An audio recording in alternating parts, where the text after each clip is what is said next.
জুলাই আগস্টে মানবতা বিরোধী অপরাধের জন্য দল হিসেবে আওয়ামী লীগের বিচার করা উচিত এবং ক্ষমতাচ্যুত সরকারের দোসর রাজনৈতিক দলগুলোকেও দ্রুত বিচারের আওতায় আনা উচিত বলে মন্তব্য করেছেন এনসিপির আহ্বায়ক নাহিদ ইসলাম। আন্তর্জাতিক ট্রাইব্যুনালের রাষ্ট্রপক্ষের ৪৭তম সাক্ষী হিসেবে তিনি মন্তব্য করেন। নির্বাহী আদেশে নিষিদ্ধ হওয়া স্থায়ী সমাধান নয় বলেও মন্তব্য করেন তিনি। এদিন নাহিদকে দ্বিতীয় দিনের মতো জেরা করে আসামিপক্ষ।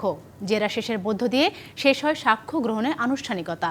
জেরাতে আসামিপক্ষ অভিযোগ করে সরকার পতনের একদিন আগেই ডক্টর ইউনূসকে অন্তর্বর্তীকালীন সরকারের প্রধান হবার প্রস্তাবের মধ্য দিয়ে বৈষম্য বিরোধী ছাত্র আন্দোলন দেশি বিদেশি শক্তির ইন্ধন থাকার কথা প্রমাণিত হয়েছে।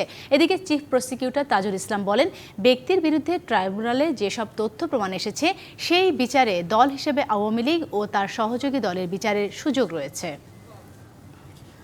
ফলে এটা আওয়ামী লীগের সংগঠিত অপরাধ। রাজনৈতিকভাবে আওয়ামী লীগকে দল হিসেবে বিচারের আওতায় দ্রুত সময়ের মধ্যে আনা উচিত।